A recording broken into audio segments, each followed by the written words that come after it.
Hello, everyone, and welcome back to another chapter of Experiencer Interviews. And today we've got another amazing soul coming to us from the US. We have Kay Rose Golden on board today. Kay is an experiencer, a lifelong alien abductee, and has appeared in a segment on Linda Moulton Howe's Earthfiles podcast. Kay has been abducted many times by extraterrestrial gray beings and even believes that they have been taking her since childhood. The ones in particular that Kay discusses at length in her book, Into the Greys Abyss, are the Zeta Greys. Kay's book is not fiction. These are her, true to her knowledge, shocking tales of her alien abductions and so much more. To her knowledge, her abductions started in September of 2017, shortly after moving into a new home in Southern California. She was kidnapped by two small, pale bluish gray Zeta Grey beings and floated her up right out of her master bedroom. Prior to that experience, Kay has had tons of high strangeness events in her life well before then. She has had so many extraordinary and quite frightening experiences with these beings. In particular, her captor, whom is the central figure in her book, is an almost 8 foot in height, pale blue-gray in color, tall gray she calls Rex. Kay has had many thought transference communications with this tall gray being. Most of the communications is done by the tall gray, which feels something like a physical or mental test being performed on her, at her expense of pain and agony. She also came into contact with Mantis beings and a small gray-blue female child at 3 different times and at 3 different ages. Kay seems to have an incredible ability to receive downloaded messages in the early morning hours before being completely awake, but not asleep, and she calls it the cosmic zone. She believes fully that the flying objects up there in our skies should not be the concern for mankind. We already know they are up there, and this is not a new phenomenon, it's a situation. Who is flying these crafts should be what everybody discusses now. So Kay, thank you so much for coming on. Thank you for having me. I appreciate it. So let's get into it right away. Let's get into your first contact event. When did this happen to you? So it was September 2017, the day after Labor Day. Basically, we had just gone out. We had just moved to Diamond Bar, Southern California, 2 weeks prior. I just got there. We just got our furniture in. My horses weren't due to come out yet for another week or so. And we went out to have a quick celebration dinner because my husband had to start work that next day at his new job, which was with one of the big government aerospace contracting companies, which he still works for, but a different one now. So, we had our dinner, we came home. I checked around the house. He goes to bed early because he gets up early, and he wanted to make a good impression, so he wanted to be up early and dressed and ready to go. And I think I went up the stairs, told the cats good night, meandered up there, and in my head I was thinking, because we had a 2-story house in Diamond Bar, the master bedroom was upstairs, big master bedroom, and that's where he was sleeping. And then I had my office and guest bedroom together. And I was thinking as I go up the stairs, my legs are hurting really bad. I don't want to disturb him. I just want to go in the bathroom, get my stuff, go to the guest bedroom and sleep in there. And I just went into our master bedroom, grabbed my stuff for nighttime, washed my face and all that. And then I came over and I got in the bed.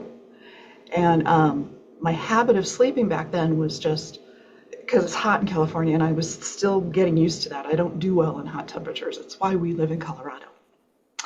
So I just kind of lay in the bed with the sheet over me. The comforter was on, but I always laid my arms kind of straight down by my legs, and I sleep on my back. To this day, I don't do that anymore. So I think the last time I looked at the clock, it was 11 something, his alarm clock on the nightstand, and I just remember I must have fallen asleep, and then I was awoke by a bluish white light in the bedroom. Don't know where it was coming from. And it kind of enveloped the whole room, and then it started kind of narrowing down. And as it was doing this, we have a big fan, ceiling fan up there, and big 4-poster bed. And there were no shadows. It was very strange. There were no shadows in this light. So it just kept narrowing down. And as it was doing it, I think I tried to get on my left elbow to kind of go, hey, what's going on? Where's this light coming from? And I kept thinking, oh, it's police cars outside the window. And then I thought, well, wait a minute. We're on the 2nd floor. We live in a cul-de-sac. And the windows are heavily curtained, but they also have these wooden shutters on them, and they were shut, and the windows were closed. So no light could get through there. So it couldn't have been police. And I felt this vibration all of a sudden, and it was rocking through me. And I thought, oh my God, it's an earthquake. And then I thought for sure those were police cars. There was fire trucks or something that was an emergency. And I was on my elbow looking at my husband. He wasn't stirring. I was like, okay, maybe it's not an earthquake. Well, where's this light coming from? I knew all these thoughts just run through your head when something like this happens. You lose all train of normalcy in your thinking. It's more of a panic mode that starts setting in because something is in this room that shouldn't be there. So I laid back, with my arms straight down. I'm still feeling this vibration, and this light is getting narrower and narrower and narrower until it's just on me. We had a big king-size bed, so it was encompassing the room. Then it came down, a little tighter circle, and it was just on me. And it started smaller, and the vibration wasn't stopping, and I was starting to feel a little bit out of breath. And then I looked down, basically just was looking down at the end of the bed, and I see this head, shoulders, not a whole lot there, and even through the light, I could tell it was something that shouldn't be there, and it was definitely a short, bald-headed, big light bulb-shaped gray being. And I never knew this stuff could happen. This was beyond me. So I was terrorized at that point and frozen. I don't know if you call it paralyzed, but because I could move my eyes, I could move my head, but my arms, I wanted to move my arms to get back on my left arm again. Not happening. Wouldn't happen. My body just wouldn't do it. Then I felt something touch my foot underneath the covers. And that's when I'm just like panic mode. Oh my God. My heart must have been racing like a horse galloping in the field. Just terrifying. And I'm like this, and out of my peripheral vision on the right, there's another one right here by my head on the side of my bed. And it's closer and closer, and it's got some little thing in its hand. And then I touched me with it like right here. And then I'm basically seeing through this beam that's getting tighter and tighter, and it's on my chest, just on my chest. So it was like, I think I thought for a moment, oh my God, what is going on? God help me. You go through all the prayers, and nothing stopped it. Nothing stopped it. I'm going in my head, John, wake up. Well, my husband, Charles. And he wasn't waking up. And then I'm up. They're floating me up. I am like this, with my arms straight at my sides, in my nightgown still, and my little socks on my feet, which I always wore to bed because my feet are cold. And they're just moving me up. One's at my foot, one's over here by my shoulder. And somehow I am just being lifted up, moved over the bed. I could see my husband down there on the left side of the bed, in the 4-poster bed. And I could see that I was either going to get chopped up by the fan, and I'm going, you're going to kill me. You're going to kill me. You're going to kill me. And they floated me over my husband, and I'm like, Charles, please wake up. Please wake up. And I thought I was going to hit the one part of the bed, and I didn't hit it. So I don't know if I passed through it or what, but all of a sudden I expected to see my body down on the bed. I have had an out-of-body experience. It was a long time ago. So I kind of know that, but this was not that. There was no me down on the bed. I was out of the bed. And they're taking me over, and they're going to float me through a locked, shuttered, and heavily draped window with no light coming through it at all. And I'm going, they're going to kill me. I'm going to die. They're going to try to take me through a solid locked window And I'm sure anybody else who's been through this is the same way. They're going to be like, oh my God, no. And because you can't move, there's nothing you can do to get away. They've got you. And it was like being vapors or molecularized down to the tiniest, tiny bits and atoms that got me through. And then I'm in a beam of yellow, white light going up. And the beam is going up. It wasn't us going up. It was like an elevator, basically to describe that. And I was shocked. I was terrified. And they must have got me on the ship. I remember seeing an opening. I remember seeing something. It's hard to explain. So like a reflective surface in the sky would be the best way to explain it. So it was hidden up there. It wasn't something that people down on the road were going to see.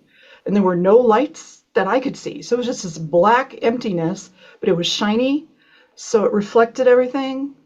And I remember I could smell the Pacific Ocean in that beam. And I tried to look at our roof as it was coming up the very top. I was going to go, okay, I'm going to reach out, grab the roof. I am not going with these things. There's no way I'm going. And you can't put your hands through the beam. You cannot. You are still totally paralyzed when you are in that beam, when they're taking you. Woe be to any cows, people that have to go through this, because this is not a fun thing. And I'm telling you right now, this is not a phenomenon. This is a situation. These beings are abducting people. It isn't just me. It is worldwide. So I remember waking, being more aware, and I'm laying on a table, and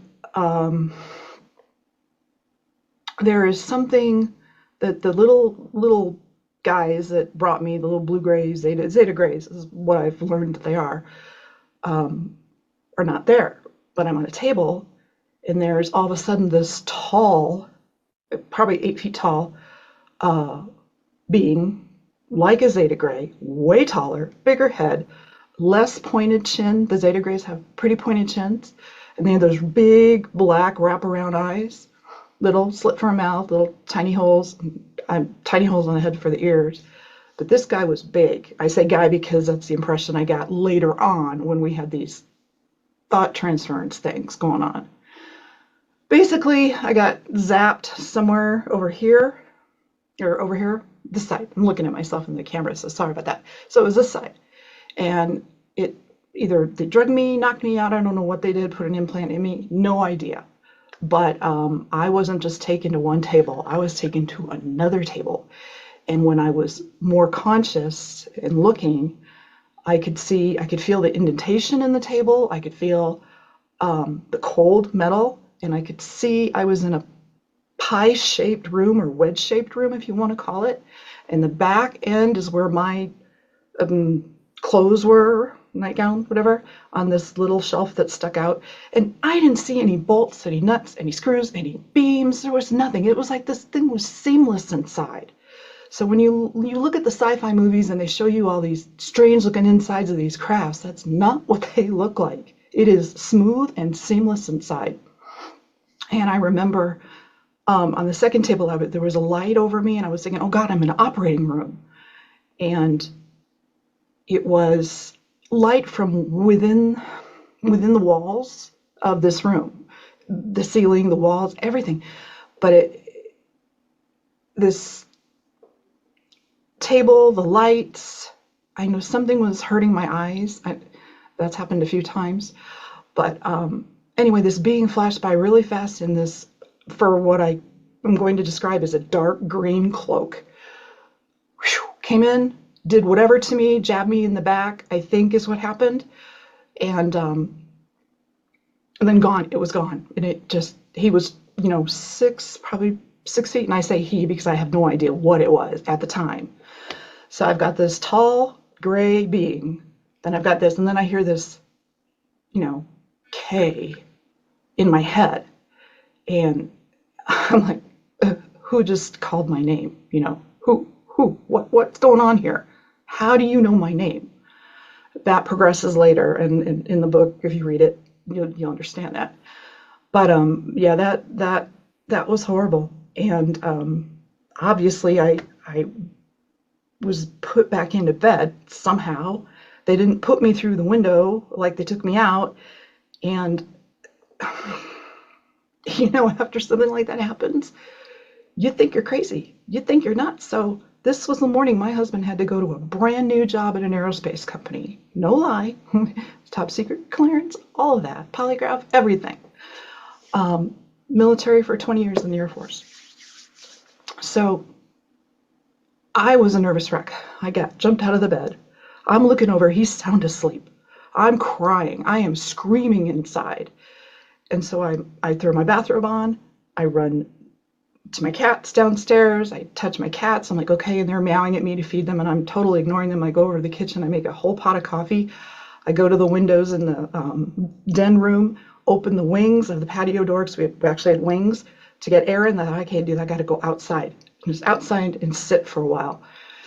And so I ended up doing that, and I ended up just blabbering, crying, sobbing, freaking out, and going in, getting coffee, coming out, and trying to think through this, because I'm a really logical, realistic person.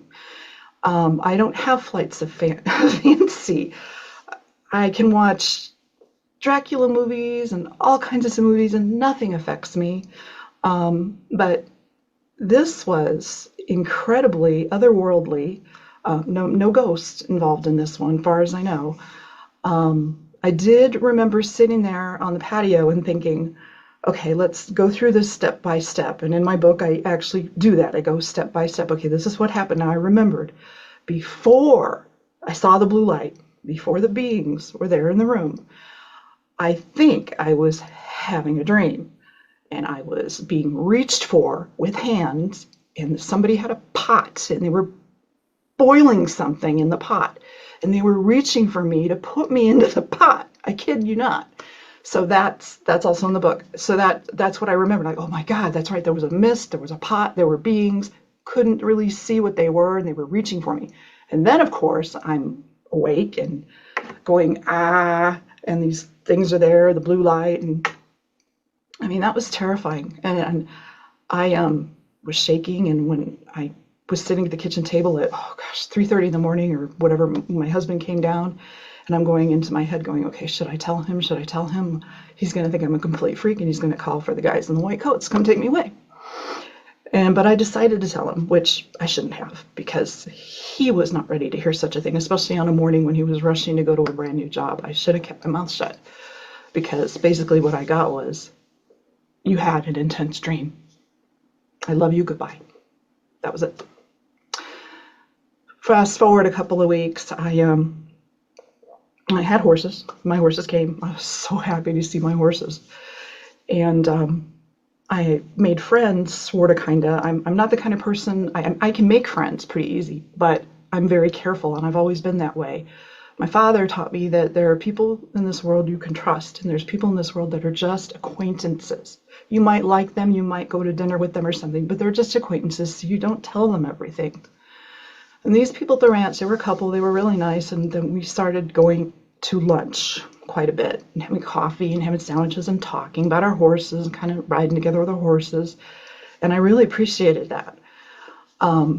So in my book, I kind of wrote in there, I blathered it out because of another experience that happened in Diamond Bar with these beings again. I think I was taken 1, 2, 3, maybe 4 times there. So I'll stop there because I don't want to blow it if you want to read the book. So there you go. Fast forward to 2019, January.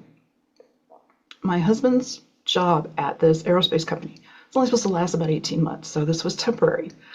And I fought tooth and nail not to go to the LA area because it was no place I ever wanted to be. I mean, I was physically ill thinking we were going to have to live in the LA area when we left northern Colorado.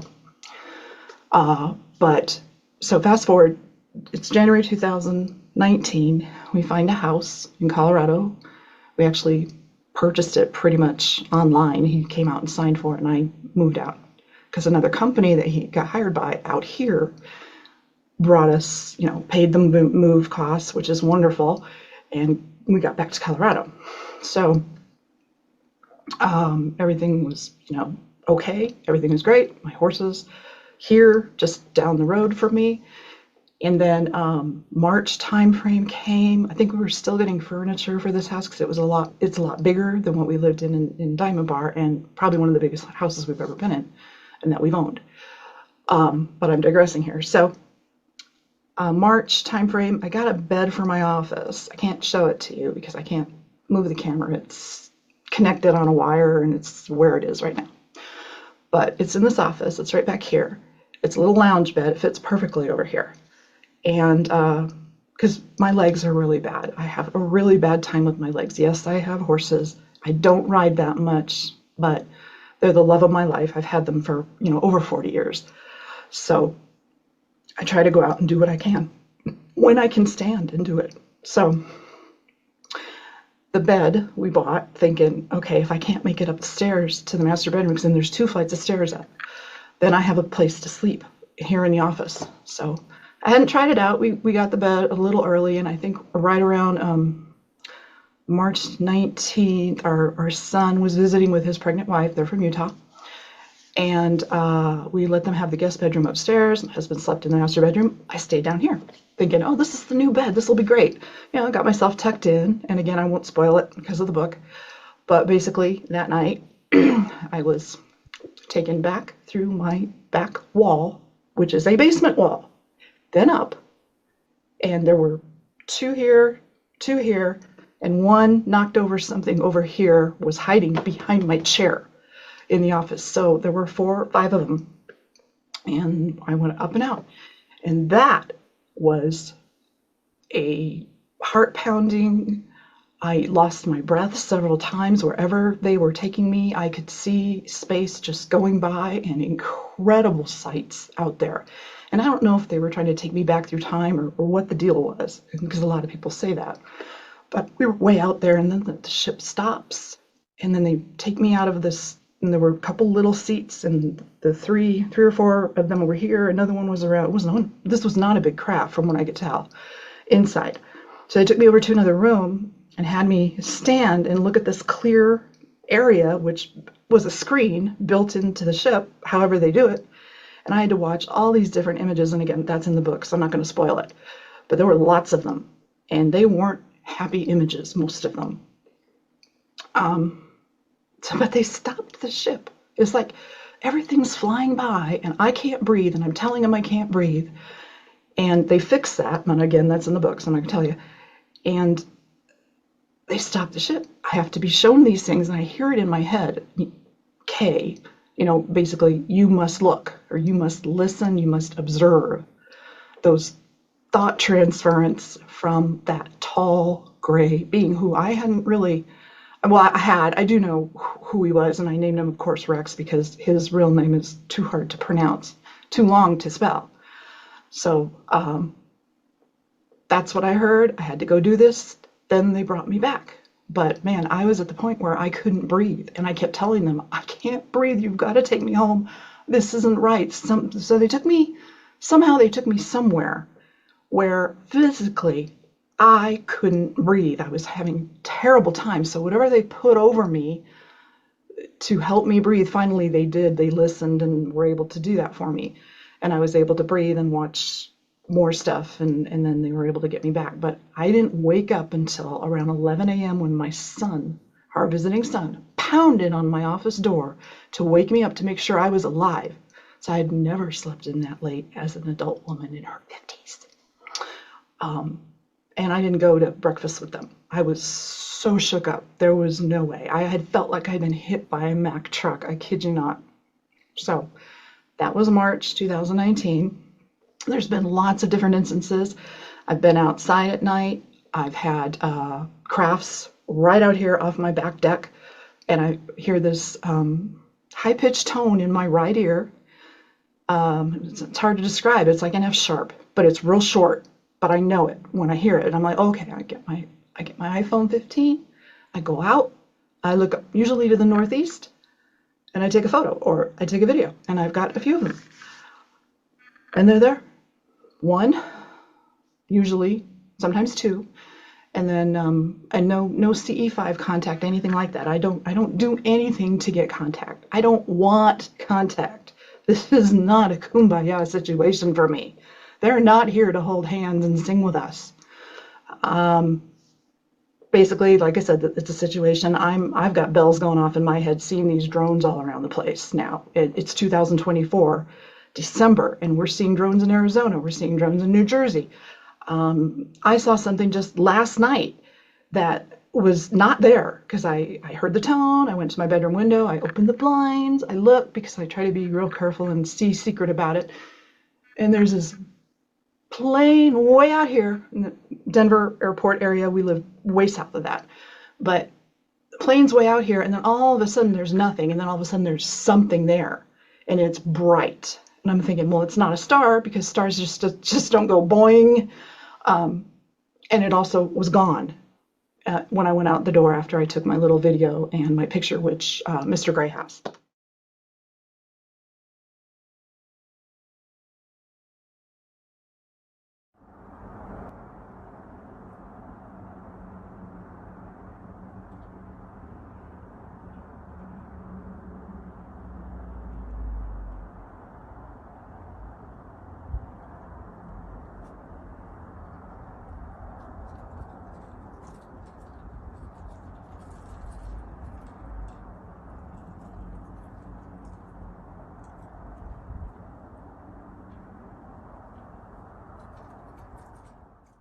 But anyway, lots of that stuff happens. Thunderclouds with objects in it. The picture's in my book. So, if you want, get the book. You can get all the details of everything I'm telling you.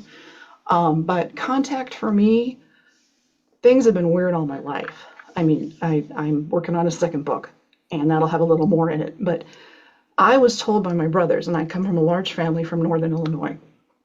I'm just maybe 2 years into the book. So I've been writing the book for 3 years. Because it takes me a long time to sit at a computer with my legs and do this.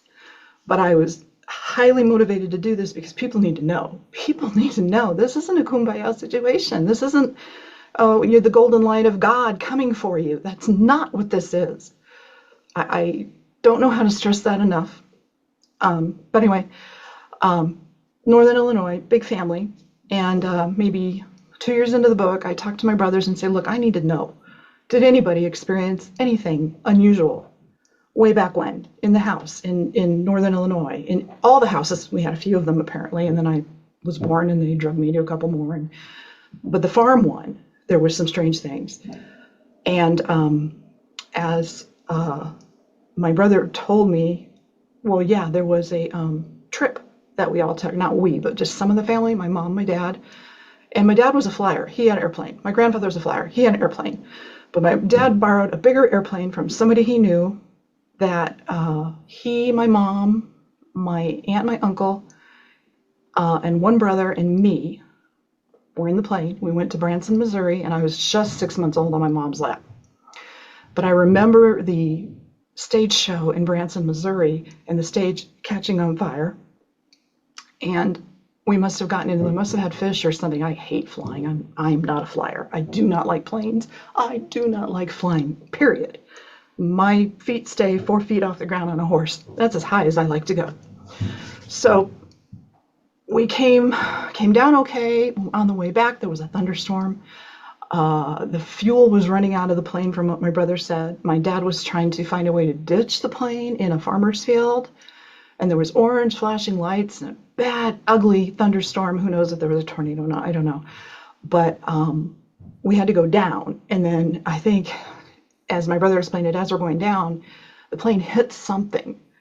And it almost tore the rudder completely off the plane. And this was a borrowed airplane. This wasn't my dad's. So, of course, we had to pay to have the rudder fixed. There are no photographs of it. I asked my brother, any photo, any evidence at all that I can use in my book or on podcasts or whatever that can show that what that plane looked like. He said, no, that was so long ago.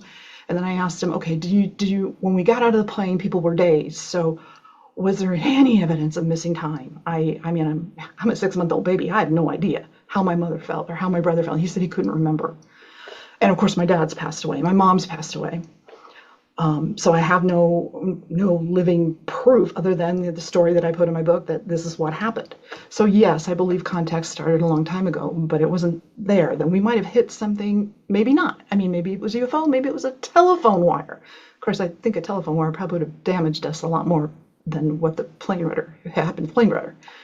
But at a little later on in that farmhouse, I remember laying on a bed, and we had a long hallway, or so my sister told me it was a long hallway.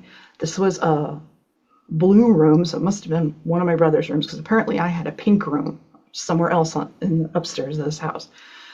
And I must have been older, but all I remember is being in the dark and seeing this gray being reaching for me right there on this bed. And I'm going like this with my little blanket. Unfortunately, I didn't suck my thumbs, but I did bite the binding of my blanket, the real soft blankets back then in the 1960s.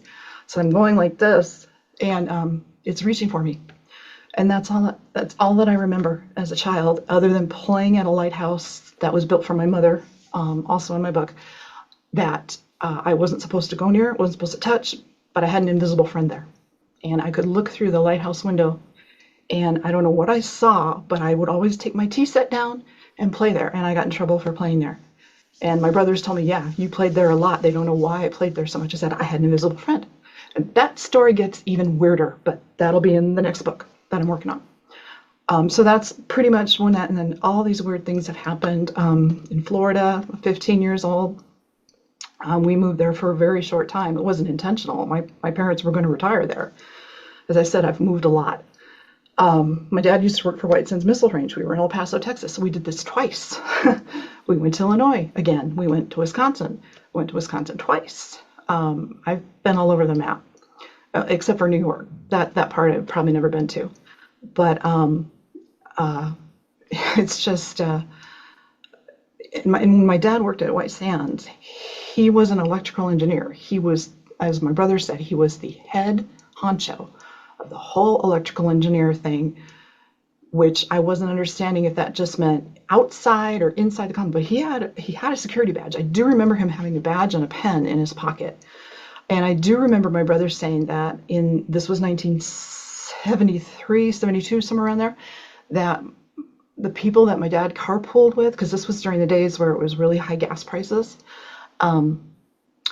they would claim that they made it to White Sands from the place where we lived in El Paso, Texas, which was on Franklin Mountain in the front in El Paso, to White Sands in 20 minutes.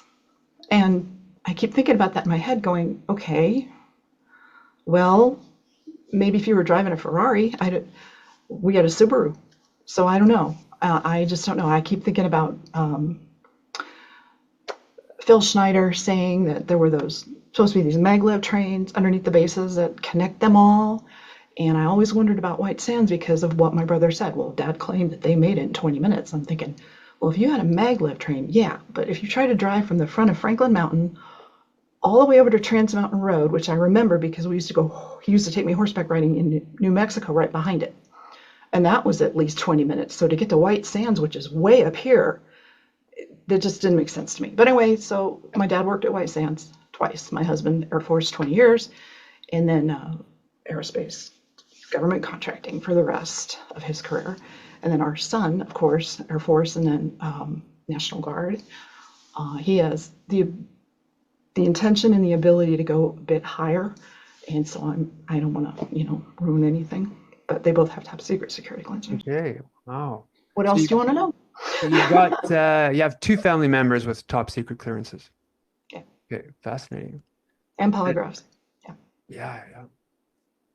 Do you remember, or did you ever figure out how long that first contact event took from being taken? So I woke, so that was like 11:35, I think, when I looked at his alarm clock. And then obviously went to sleep, and then all that stuff happened. But when I got up, it was around 2:15, 2:20. It's in the book.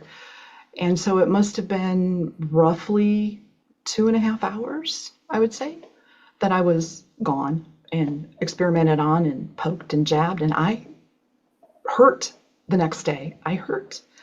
So when this stuff happens, and this is also in my book, if you're waking up, you're going into the bathroom and you think something weird has happened and you're discounting it as a dream, do not discount it as a dream, especially if you see marks on your body. I have a lot. I have scoop marks over here. I don't know if I can show them very well. The pictures are in the book, but they're somewhere over here above my elbow, and there's 3 of them. I also have an area on my back where the skin was removed because it was driving me nuts. I finally went to a place to have it cut out. I never knew if they found anything in there, but it was so bad. I'd scratch, it would bleed, and I went on that. I think that was 2 years or so. I went on with that. Finally went and had that. So I have that scar like this. I have a scar from a surgery that I know I had on my knee, which is my knee problems, my legs. That was only this big. I looked not too long ago, and there's another scar now, which is straight, which is underneath it and to the left, just a little bit of it, but it's perfectly straight. And I'm thinking, but I didn't have 2 surgeries. I only had 1. So very bizarre stuff. And then I had the triangle that appeared magically on the top of my left thigh, which that picture's in the book. It's probably not really, really clear. The triangle is still there. It's faded. That happened after a contact event 2 years ago. I didn't take the picture until a couple months later when I looked at it and I thought, my God, it hasn't gone away. It wasn't a bruise. It didn't hurt. Nothing. But it's still there. Very bizarre. And then I had the experience here where a portal vortex opened up in my master bedroom window one time. That's in the book. And I get taken through that, and I am put on a machine that goes around, has 4 arms coming out with 1 table on each arm, and there were other people on those tables. Well, three of the tables. There was a Mantis being at the controls over here. I had a little gray here attaching wires to me after I went around a couple of times and felt like I was being barbecued. And each table went around. So every time the table would turn left, I could see back through that vortex to our master bedroom, and I could see the bed. I could see the dresser. I could see back to the mirror. So there was this opening from my master bedroom window that this little Zeta Grey came from into my bedroom. He was partially in it with 1 arm, and then he's grabbing me with the other, getting me off the bed, pulling me into that, and then I get attached to this machine, this Mantis being's over here. For lack of a better description, he was cloaked in green, and he had kind of a bump on his back. I say he. Who knows if they're he, she, or what.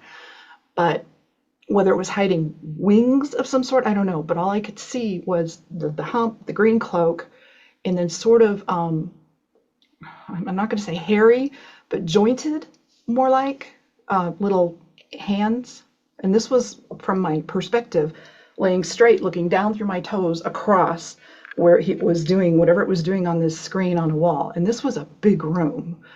The machine was really big, really tall. And the weird part was every time the table would move, go around, it made this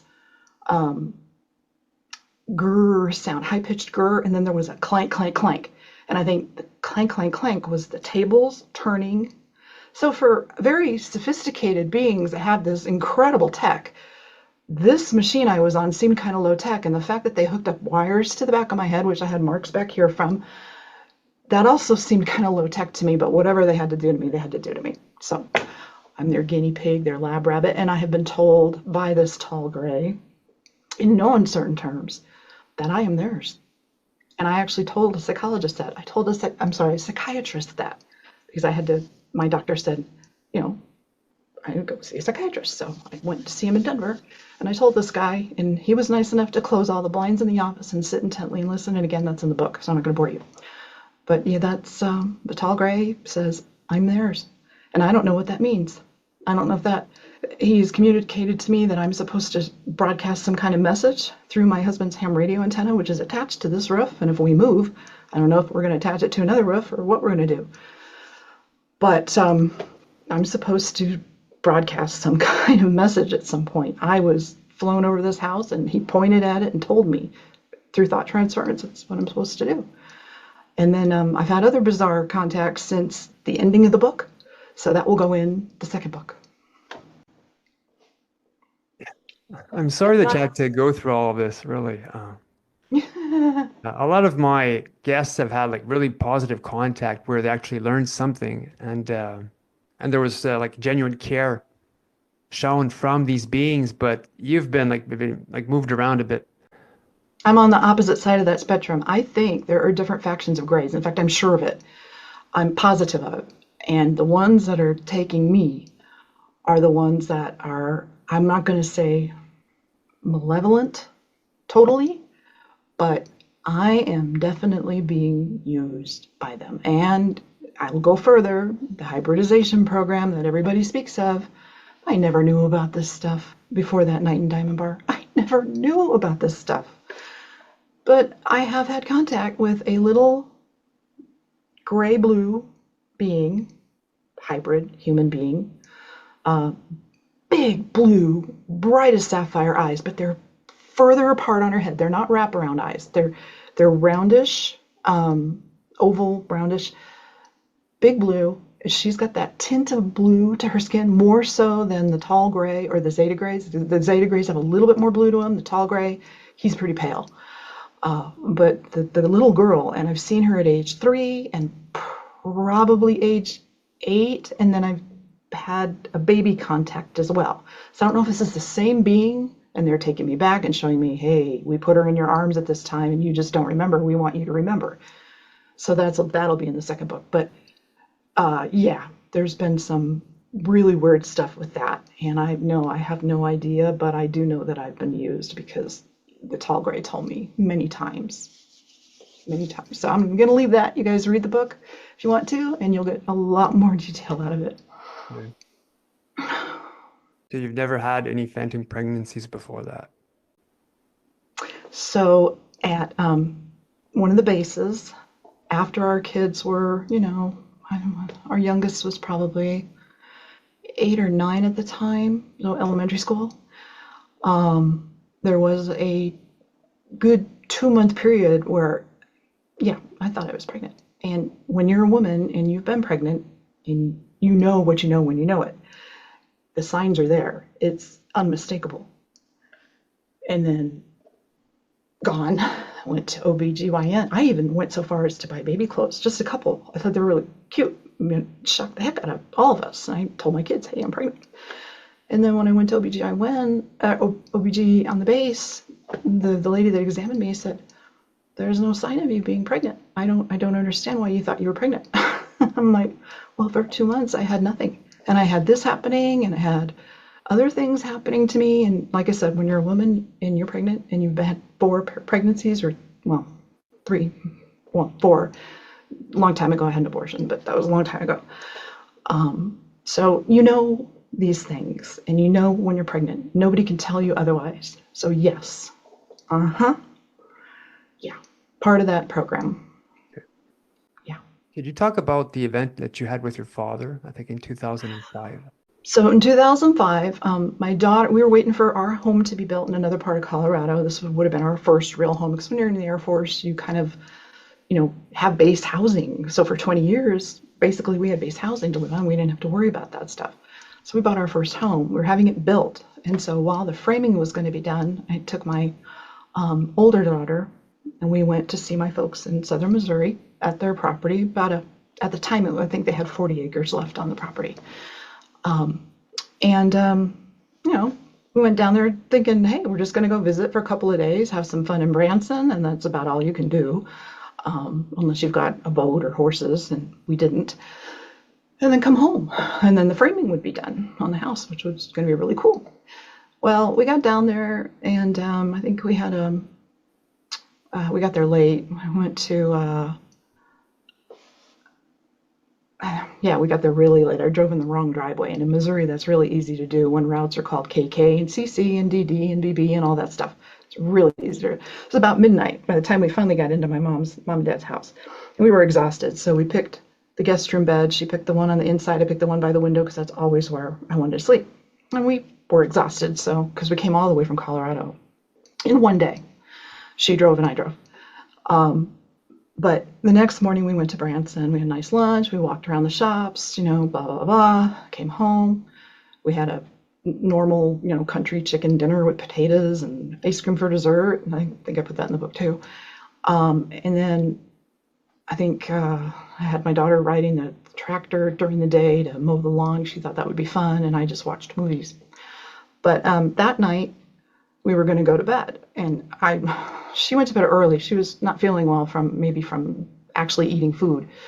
And then she was asleep, and I was laying in the bed by the window, and I couldn't sleep for some reason. It wasn't anything bad. But then I heard my father, and he was in the living room of the house looking out the window and I hear him say, my mother's upstairs. He's yelling to her, well, I think I'm going to go out there. That's probably hoodlums out there doing that. And I'm like, hoodlums? What's going on? So I got up and I got my jeans and my cowboy boots on and my shirt and snuck around the bed so I didn't wake my daughter up because she was snoring pretty good. Got out there and I'm like, Dad, what's going on?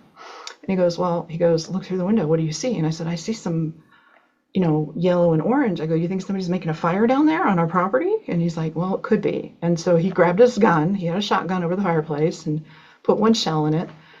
And I looked up at Mom and I go, I'm going to go with him because Dad's getting older and I don't want him going out there. And if it is hoodlums, somebody could turn on him. So I want to go with him.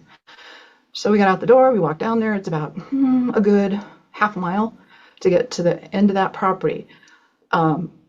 There's a fence. There's a deer clearing over here, a couple of trees here, a lot of trees back here, cell phone tower way back here, but you can see it from the property. And what we thought was cigarettes or kids playing with fire was down over here, close to the clearing, but not in the clearing. So we get down there, down the hill, and we're by the two trees, and we don't see anything. And then we're standing there, and he's got his gun, he's just kind of laying it by his side, standing there, and I'm standing there, and I'm looking, and these two orbs, best description, basketball size, lit up. You could see through them. They were not clear, but you could see kind of a swirling weirdness in them. They were yellow-orange. They were going back towards the woods. They came out. They went up, 40, 50 feet in the air, came zipping back down, came over to us. Well, when they got in front of us, they turned orange. So my dad was like, I don't know if he was petrified. I think he was because his gun pretty much ended up dropping out of his hand. But they sat there in front of us, and I guess you could call it observing, watching, maybe scanning. I don't know, or where they were from. I don't even know. I'm only guessing at this point that they were from a craft up there.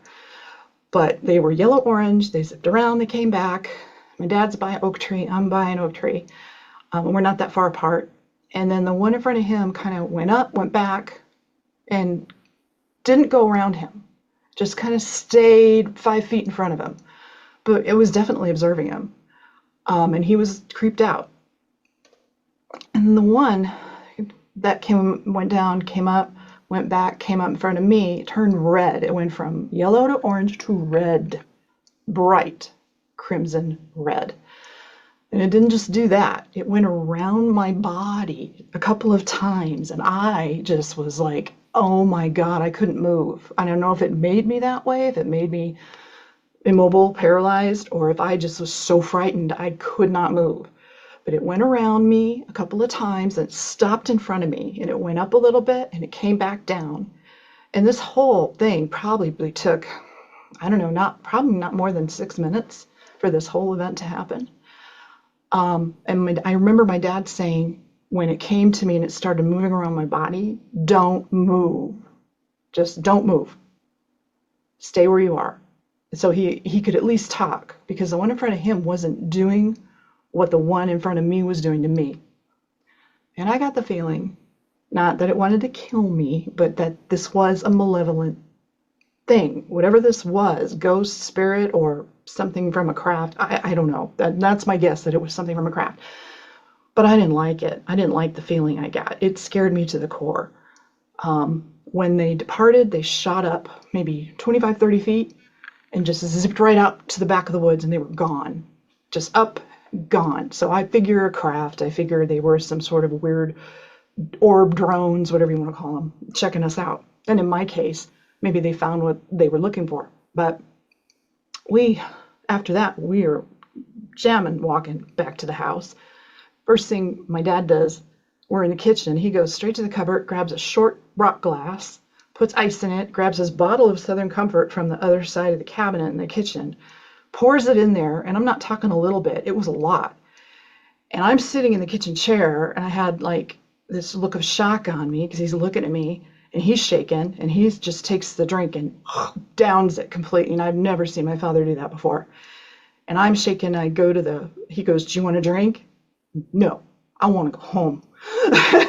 So I grabbed some water from the kitchen sink, and I sat down at the table, and I was shaking. And we didn't discuss it. We did not discuss that. It was that shocking to both of us. And in my mind, I'm thinking, that's it. My daughter, Trish, and I, we're going home the next day. We're not staying. We're going home. And that's what I did the next morning. I barely slept. I got her up. I'm like, we're leaving. We're going home. And I never told her why. We never told any of the family this. This was a secret between me and him. And we only talked about it once before he passed. And I kind of asked him, hey, have you ever seen those objects on the farm? He said, no, and I never, ever want to. And that was the end of that conversation. And that was just a couple years later when that happened, before he died. So that was your father's only experience? That I know of, because he passed. I didn't get to talk to him more about this stuff. I would have asked him all kinds of questions about White Sands, about what he saw at White Sands, because I know there's been UFOs over White Sands. I know there's been a lot of stuff. But I didn't know that back then in 2005, because I didn't have the Diamond Bar encounter until 2017, even though I have had all these weird things happen. When this stuff happens to you and you realize what's happened, all of a sudden, it doesn't take much to trigger recall and memory of other things that have happened to you. I mean, in Florida, I had my horse. I was riding down the road. I met this guy in a cowboy hat, teenager, whatever you want to call him. Being a 15-year-old girl, you can't help it. You're attracted a little bit. And I ended up going out with a guy to a place called The Trails. And this was in the Tampa area, not Tampa, but outside of Tampa. Not the best place in the world. But I don't know what I did. I think he was just weird. I know he was weird. We ended up going there in his green monstrosity of a car, and we're somewhere on a dirt road, and I didn't pay attention. I knew we went to a highway to get to where we were going, but there were all kinds of dirt roads and gravel roads, and I was new to the area. I had never been in a car really with a guy like this before. Anyway, he showed me a sign of a guy that I never wanted to be around again. So we got to the trails, and he was a construction guy, apparently a dropout from high school, but a construction guy, worked on roofs. He pulled out something called I think it was a carpet tacking thing. Anyway, it had sharp points on it, and he pushed it over at me and said, "Get out." So basically, I jumped out of the car while it was moving, and he took off, and I left me there in this area where I had no idea where I was, other than it was called The Trails. There were trees. There was probably a swamp, because it's Florida, not too far off a lake. There was lakes all over, so probably. And that is in the book. Basically, I got brought home by a policeman because he saw me walking on the side of the road and babbling. And I did see an object that night out there alone in the trails that I thought was actually possibly the guy's headlights coming back at me, but it wasn't. There was actually a figure there in the light that I was seeing that I don't know what happened. All I know is the cop took me home because he found me babbling on the side of the road. I said something like, I thought it was him, but it wasn't him. And I was kind of crying and shocked. And he's like, "Girl, you could have been eaten by a wild boar." That's all I remember hearing. What were you doing on the road? He took me home. My parents never asked me about it. My parents were the kind of parents that just kind of let us do what we wanted to do without going, "Oh, no, you can't do that. You shouldn't do that. That's not good for you." They let us be individuals and grow up. So we never had a conversation about that night. And I kept it to myself until I was 25 probably, and kept it from my husband too. But that whole thing, all of those memories and more, like in the second book, have returned because of that diamond bar encounter. And I'm telling you, you have these feelings, don't deny them, and check your body for marks. And if you have a good encounter, bless you. You're being taken by something other than what I've been taken by. That would be nice for all of us. I would like to say, yes, this is a kumbaya situation, and we're going to be great with the entities up there. There's so many different entities, I think. And my brother had told me, one of my brothers, I have a whole bunch of them, big family. He said in the farmhouse that I had the gray trying to grab me when I was little. That farmhouse, there were what you would call paranormal, more paranormal, probably some kind of ghostly stuff going on. And in another house prior to that house that we lived in, he said he remembered getting up to his bunk bed. He was trying to go to bed at night, and it was dark in the room, in his bedroom. And I wasn't even born yet, apparently. And something grabbed his foot, and he tried really, really hard to get away, and he finally did. But he's had ghostly encounters all his life. I just talked to him about it not too long ago before our mom passed, and we just had her funeral. So there is a lot of paranormal stuff out there. It isn't just ETs. For me, pretty much it's ETs. You can take a hammer and bang it right on that nail. It's all ETs for me. Mantis. Oh, and the reptilian that grabbed me out of my guest bedroom and took me to the craft. And I think the tall gray, the reptilian, and the mantis are working together, but I think the mantis is the chief of it all, or the head honcho. The gray is my overseer, and then the reptilian might just work for them. And they're the ones that can change their shape and stuff. So who knows if it was actually a reptilian and it wasn't something else.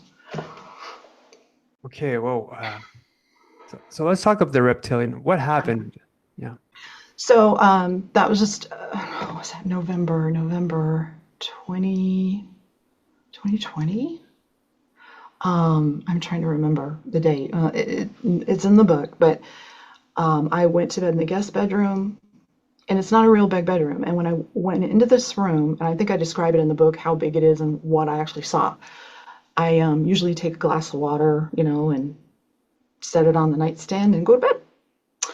And this night, and this is when the bed was on the left side of the room. When you walk in the door upstairs, the bed headboard was on the left side of the room. I switched it because of this. I walked in, everything's dark. Charles is asleep in the bed, in the master bedroom, and I'm not even sure if I had water, but I'm just making my way around the closet and coming around the bed. And this isn't a big room. I'm just, ambling here in my legs, and I see this glint on the wall. Call it maybe a small flash of light or a glimmer, if it were, on the wall. And I do have eggshell painted walls. I did do that. But this was not light bouncing off of anything. The room was dark. I had shut the door. And that was bizarre. It was like 3 feet up the wall, maybe 4 feet up the wall, and like 2 feet in front of me, maybe 3 feet in front of me. So it was right there. And I'm looking at it going, whoa, okay, I feel, okay, I'm just tired. I'm seeing things. No big deal. So I walk around to the side, window's right here. It's not a big window, it's just, average sized bedroom window. I come around, grab my earplugs, because I sleep with earplugs. And pulled it, it was cold, so I pulled open the bed covers and got in. And I remember thinking, oh, I'm really cold. I want to grab my soft purple blanket and put it in the bed with me to cover up.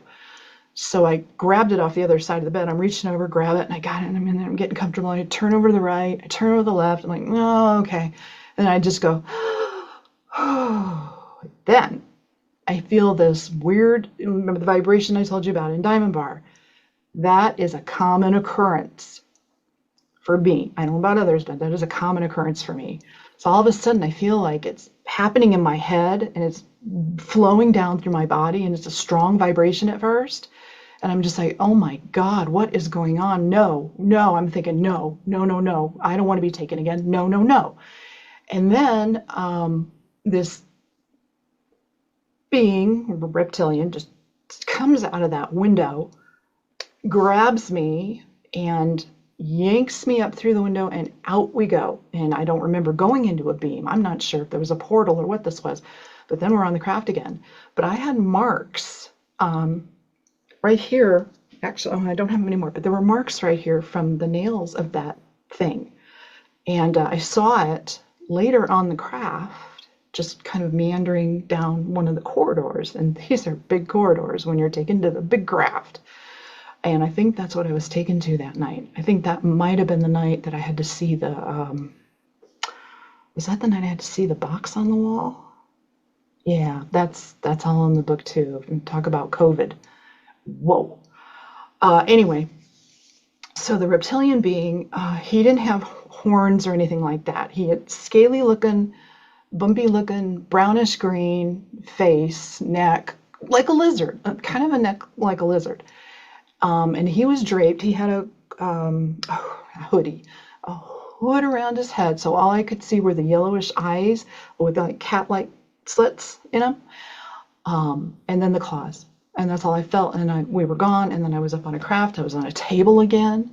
I have been on a few different tables with these beings, and none of them have been good. Oh, did you see the doctors doing the procedure on you, or did you black out before that? I'm pretty sure that when they're coming to me with this thing to zap me in my eyes, or that puts you out, is what I'm thinking. I don't remember having a needle in my arm and drug. On a few occasions, I did have, yeah, I've had some experiences with that weird stuff too. But whatever they use there, and I don't remember anybody putting anything up my nose, so that's different too.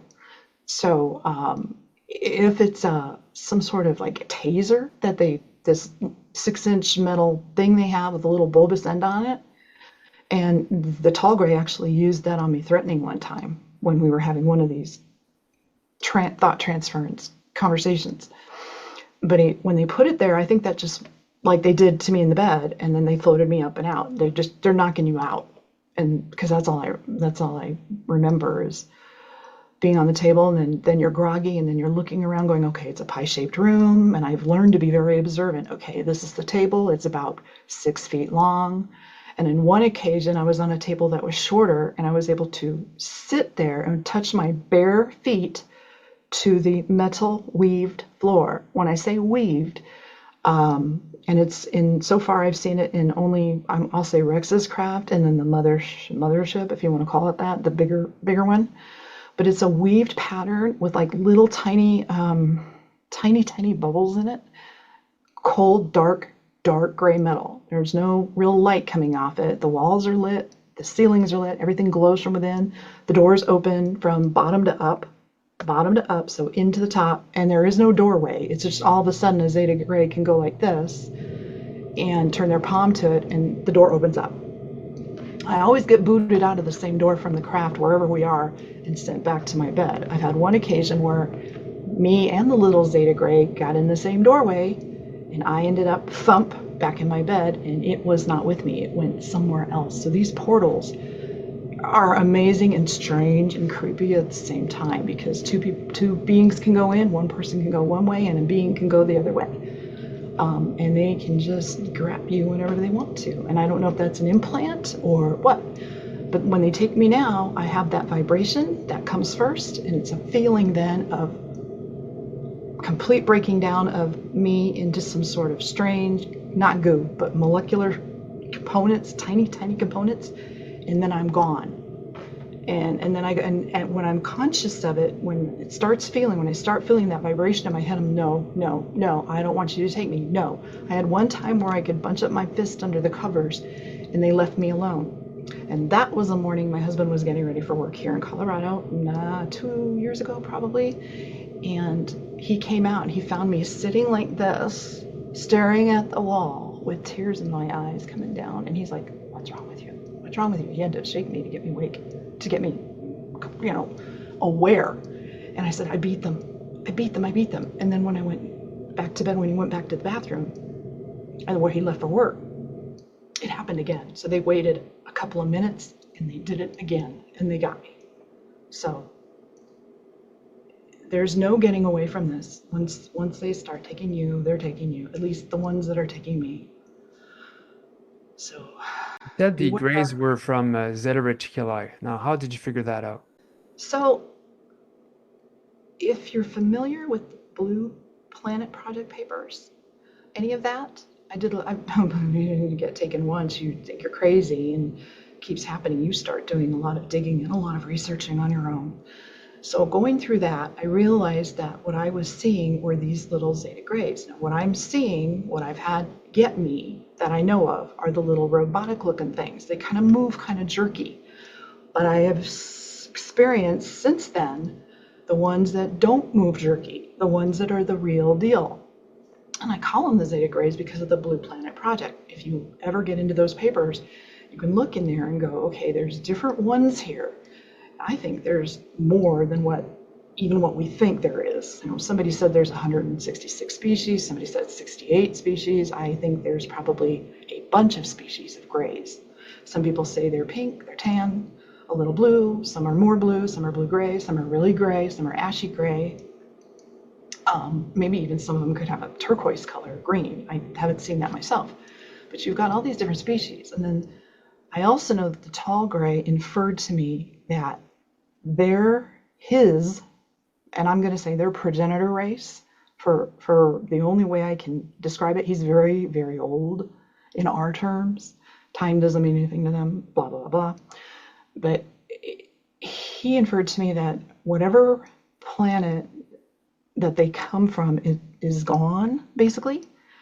And they are just like everybody says, they're kind of repopulating the species, but they're doing it here on Earth. They're doing it here on our planet, which isn't our planet. And the moon is not our moon. We don't go back to the moon because I don't think we're allowed. They don't want us back on the moon. That's my personal thing about that. But the planet they had is gone. Some catastrophic event must have happened there. Maybe what they were showing me on that screen up there in space during that one time was pictures of their planet and some of the weird things that happened on there, because I don't know if they happened here on Earth, but there was some really bad stuff. Other than, the Hitler stuff, yes, that happened here. But some other stuff I saw was like, no, that can't be Earth. So maybe it was their planet, and they were showing me what happened with them. And there were reptilians involved, there were humans involved, and there were greys involved, and all of that. Or maybe it's future, and it's still a cataclysmic event. But anyway, the place that he was inferring that he came from is gone. They are trying to do what they can to not help us. That was not told to me at all. They've never thought transferred to me, he has not, that they're here to help us. But old planet, and they have a part in our language. Our English language, their language was different than ours, but they helped create the English language. And then I am theirs. That's the second time I'm hearing that. Yeah. Yeah. The reason why I asked where they came from is I'm good friends with two contactee researchers who have had contact with Gray Zeta Reticuli, and theirs are they're really benevolent, and they told them that they were from Zeta Reticuli, and but they also told them, at least Susie Hansen told me that their Gray told her that they were aware of a bad Gray faction out there, and that would do evil stuff, and they called them interlopers. So I've heard of that term before. In fact, Linda Moulton Howe and I have talked about that several times, that they are interlopers. And the ones that I'm dealing with, I believe, are the interlopers. I don't think I'd be put on a machine and turned around like on a barbecue spit, like a pig on a barbecue spit, and have wires attached to me and have all these other things happen if they were not interlopers, and I wouldn't be getting used, because I think the benevolent ones aren't going to use you. You've sent me a lot of really nice UFO drawings. Now I'd like to get into those. Sure. Now you sent me, let's say, a UFO that looked like an orange-red square craft. Okay, so in my book, I started having recurring dreams back in Diamond Bar. So these weren't encounters, they were just recurring dreams. I've had 5 of them. I think I didn't put the very first one in the book, and that was from Diamond Bar because it didn't really seem like much. But each dream has sort of progressed in what I'm seeing and the severity of what's happening, and they're not fun dreams. So my crafts are from the dreams, and that Linda Moulton Howe and I talked about this when we were going to air my book originally on August 16th. That was supposed to be the focus, were the recurring dreams and all the crafts I've seen. But things transpired with her that we couldn't do that. We did a different segment. We did the orbs segment with me and my dad. We ended up doing that. But anyway, yeah, so the crafts are from my dreams. So this big square red one is something that can shoot from the corners. And in my dreams, it shoots rapidly, like red, I hate to say laser fire, but that's sort of what it is. Like molten lava coming out of it, shooting at the other crafts in the sky. So like the first dream is just, hey, they're kind of there. There's this big craft passing over me back in an open space, which we actually have behind our house here, heading towards a city. I'm going to say Denver. That's all I'm saying because we were in Diamond Bar at the time I had this dream, and it didn't look like it was heading to LA.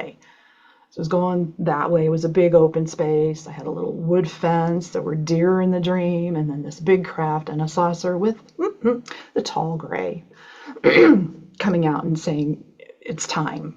You need to come. Basically, Kay, come.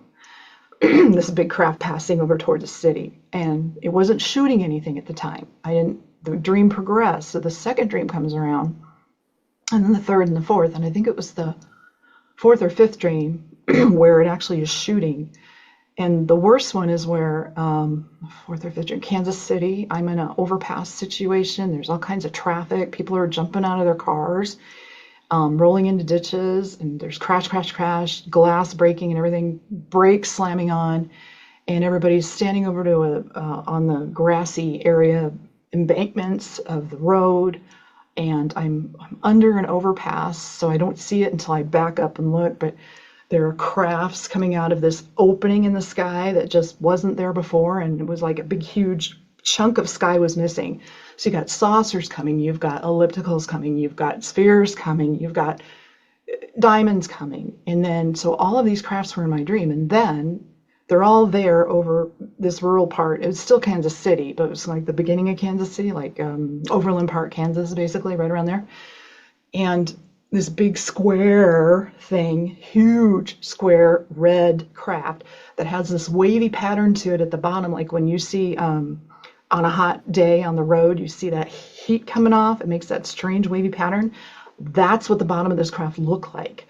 So I didn't know what it was, but the fact that it started firing at the saucers and the saucers were shooting back, the diamond craft was spinning like this and shooting blue laser whatever shots at it really, really fast. But this thing was shooting out of its corners, and it had the ability to direct the shots right towards the saucers, towards the spheres. It was just chaos all over the place. All of this was raining down on Kansas City, on Overland Park, on the buildings, on the cars, on the people. Cement was pouring down. I mean, it's horrible. You know, you read the book and you'll get all the details. But that square craft, the first dream, was in Diamond Bar after the first encounter in September 2017.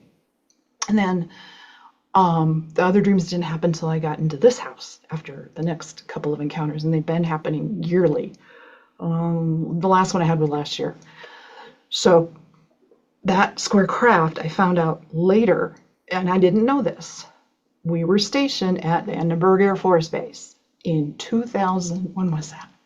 We moved there in 1997, 96, 97. And we didn't leave till 2004. So during the time we were there, I did a lot of different things. I still had horses, blah, blah, blah. We had our kids, you know, everybody's going to school, husband's going to work, all that stuff there at the base. And, you know, you have your friends and stuff. So I didn't hear anything about this. I spent a lot of time on the beach down from the, where they have the missile launch pads. So I would go to this special rock on the beach and just lay there, get some sun and get away from the kids and the husband and the horses and all that. And that was my special spot. But I don't remember anybody talking about this on the base, and we were there when it happened. So If you watch the congressional hearing from last year, where Lieutenant Ryan Graves speaks about the one encounter that Nancy Mace, I think, asks about, something about the Diamond Bar, what happened. Or not Diamond Bar, I'm sorry, Vandenberg Air Force Base. Getting myself mixed up. He talks about a man that had the details, security policeman who was on the base at the time, who got called because Boeing contractors were out at the launch facility, missile launch facilities, doing something. And they saw this great big, huge red, they called it a flat looking square, I guess, glowing. And it came over, and they watched it go over, and they watched it zip off. It didn't do anything bad. Nobody was hurt or anything, but people were calling into the security police. Now, again, living on that base for 8 years, I never heard of that before, but I find it interesting that I have a start of recurring dreams in Diamond Bar after the first encounter, and then all of a sudden on the congressional hearing, that very thing pops up. So, yeah. Yeah. Now, is there a story with each individual drawing that you sent me? So each individual drawing, the sketches I made from Diamond Bar, like where I'm terrible. In my book I had an illustrator do most of it, but that kind of costs money, so I didn't do the Diamond Bar stuff. I only did some things. But I should have, because it would have been better. Maybe in the second book I'll rehash the Diamond Bar thing and put better illustrations in it. But the original illustrations only show my descriptions of, where the bed was against the wall, where my husband was, where I was, where the window was, where the door was, and who was here, in the blue light. And then that I'm being lifted up and sent through this window, locked, shuttered, heavily curtained window on the second floor of a house in a cul-de-sac. Yeah. So that's those drawings. And the other drawings was the four-arm table machine. That happened here. That's the portal one that I told you about, which is in the book. Looking through the portal back, being on that machine, being turned like a pig on a barbecue spit, and having the Mantis being at the controls, which he never once, I said he again, it never once turned around, came over and said, hi. It's not going to happen. Which also makes me think that this is not a good thing. I mean, if the beings that were taking me were really concerned about me, they wouldn't do what they're doing. They would not. Now, you sent me two drawings of a Nordic craft and one a reptilian craft. Now, how do you know that those belong to those two factions? Because in the dreams, and it's only because of the dreams, in the recurring dream, the first one I had here, which is kind of spooky, we knew because they announced it in the media. We heard about it on the mainstream channels on TV. They're here. This is what we know. They're flying this. These are flying this. These are flying this. These are the pilots. This is what we know. But we only knew of a few of them.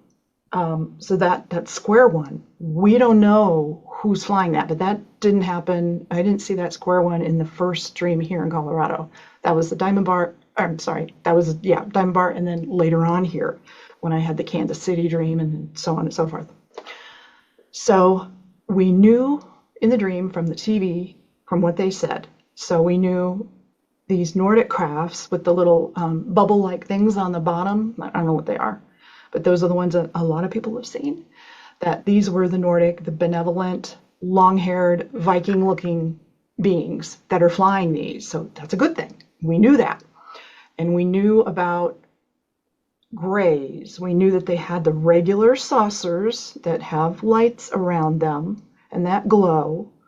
I don't remember much more about that, but we also knew there was another faction of Greys. That's what they were saying. There was another group of Greys that weren't like these other ones, and they weren't nice like these guys.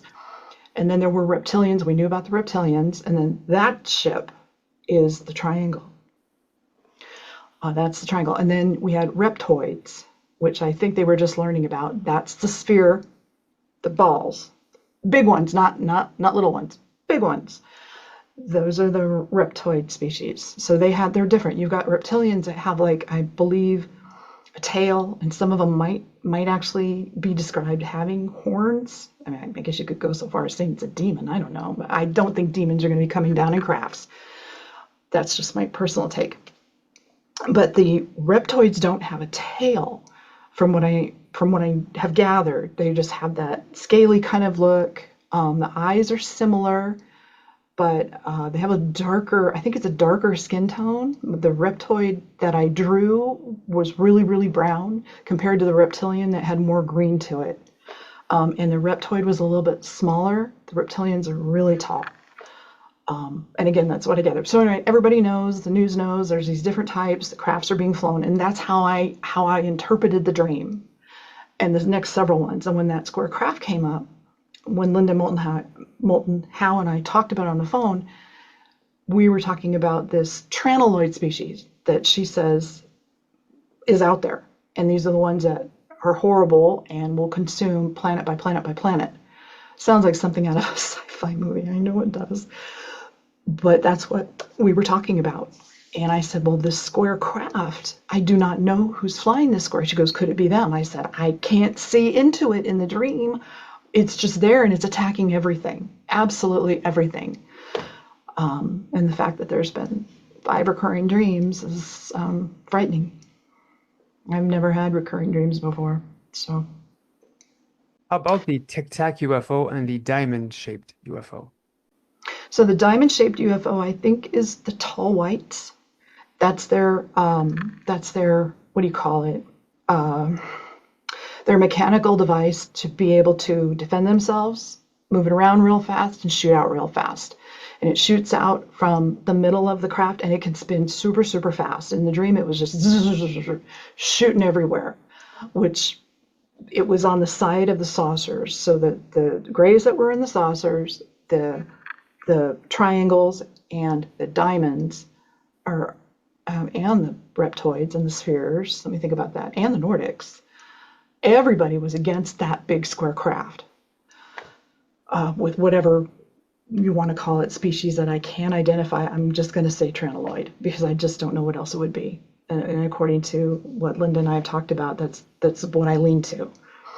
But the Tic Tacs, I believe, are also the tall whites.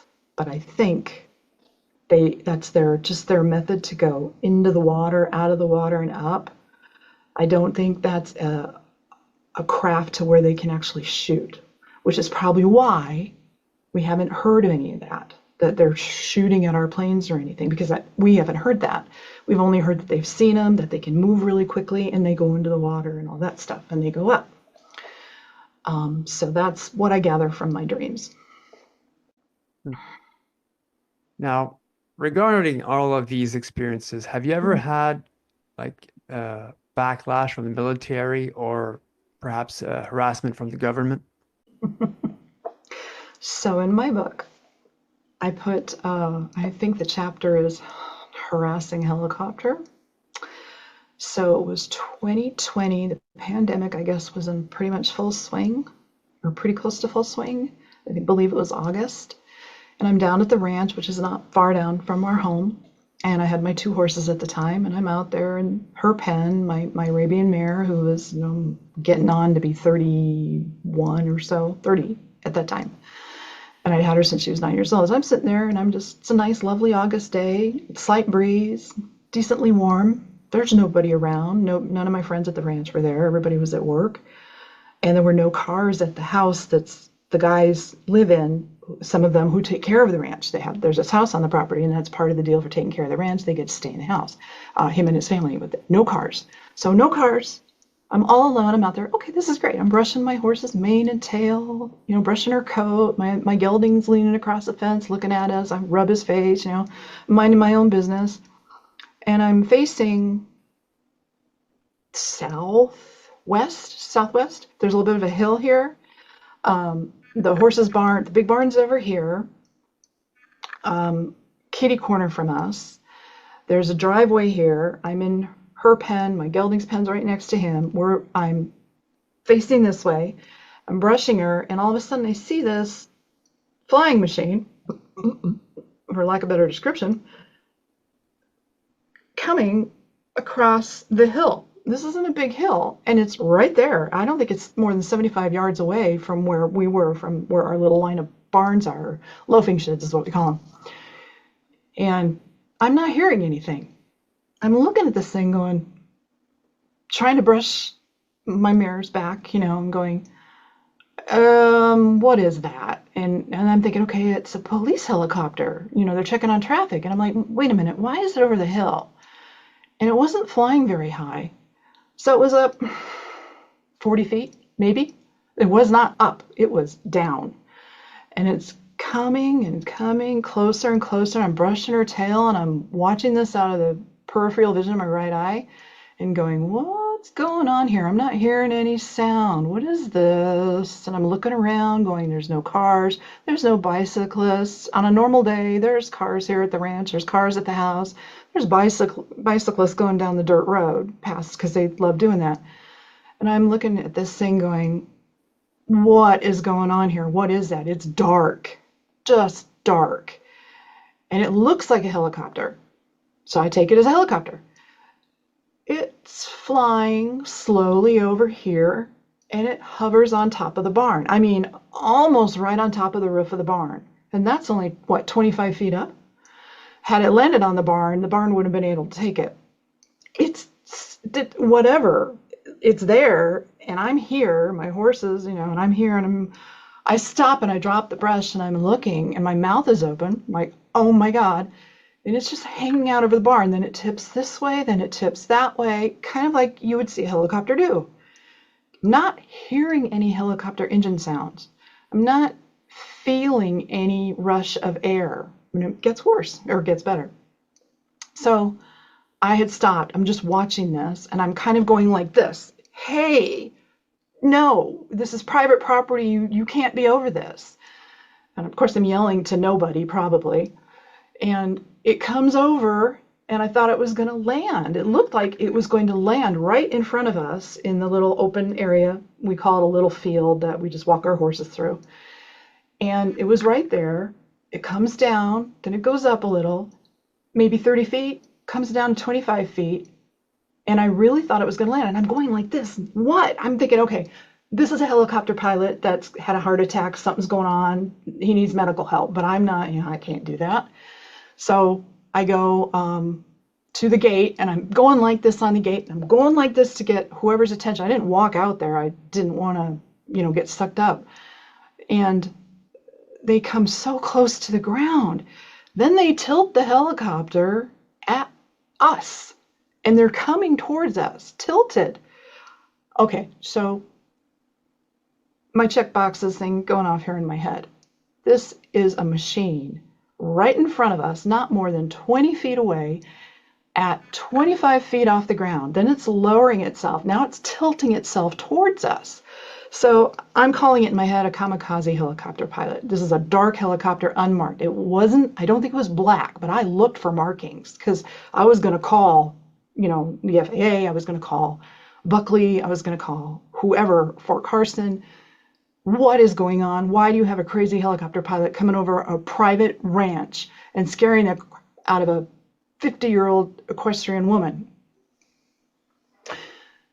It kept kind of coming, and then I'm thinking, rush of air, gravel flying, I'm going to get cut, the horses are going to get cut.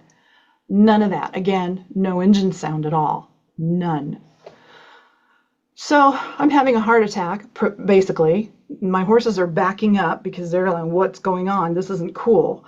And the other horses, nobody's whinnying, which is interesting, but they're all looking. But my horses are actually physically backing up. And I start backing up.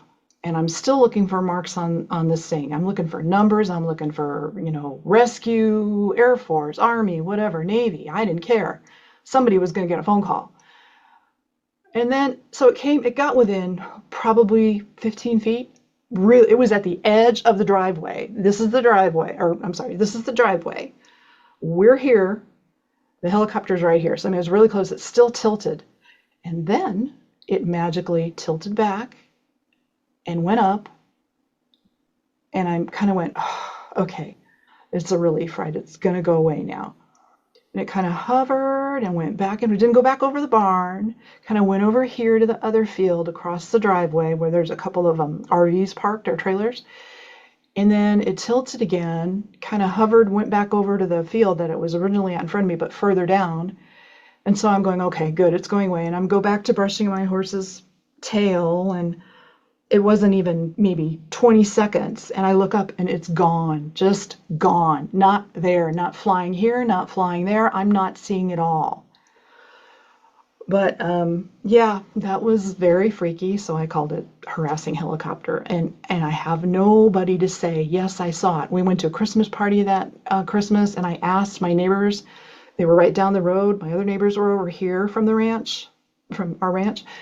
Nobody saw anything that day. I told them exactly what I saw, and I'm sure they must have thought I was nuts. But it didn't turn into a UFO. Now, if that was a UFO and had the ability to change into some kind of helicopter-looking thing, and I've read that in the Blue Planet Project papers also. Obviously, I'm looking for an explanation, of course, where there isn't any. Now, did you feel any wind coming from the propeller? That's just it. That's when I was checking off the boxes mentally going, I should have been cut with gravel off the driveway. I should have had rocks flying at me and my horses.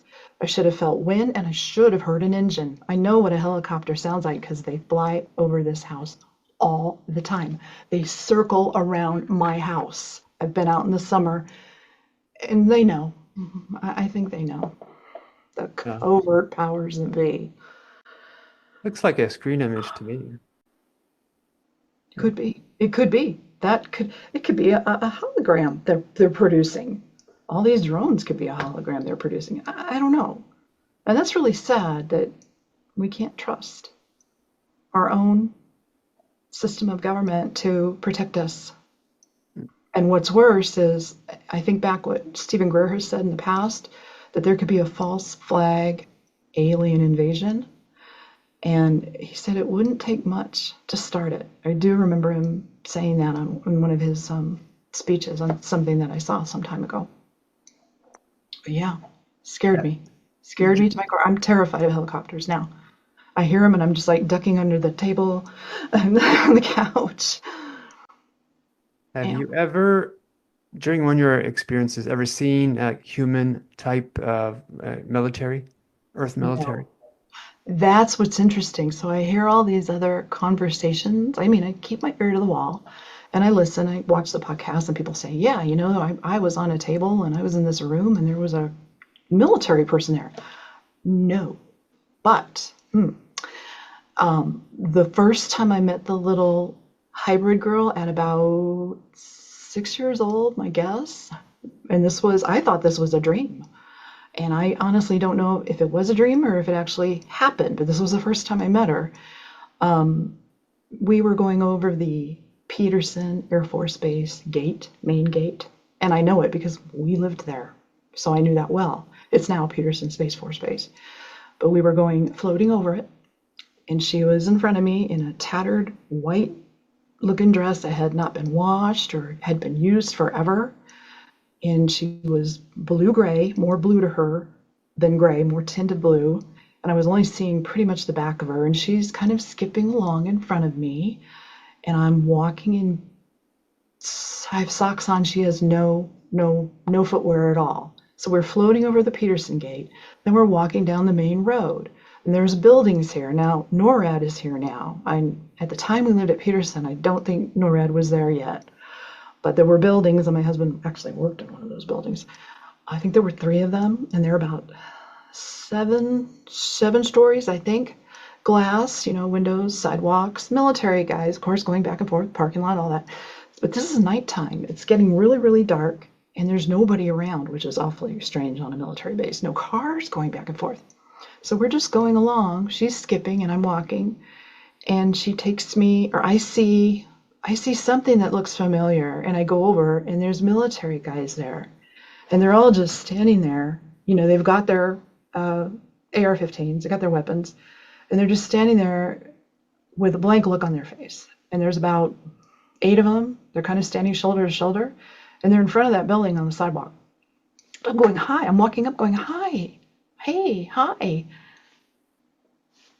They were just completely switched off, whatever you want to call it. And she's telling me, the little gray girl, come with me. This isn't what you're supposed to see. I want you to come with me.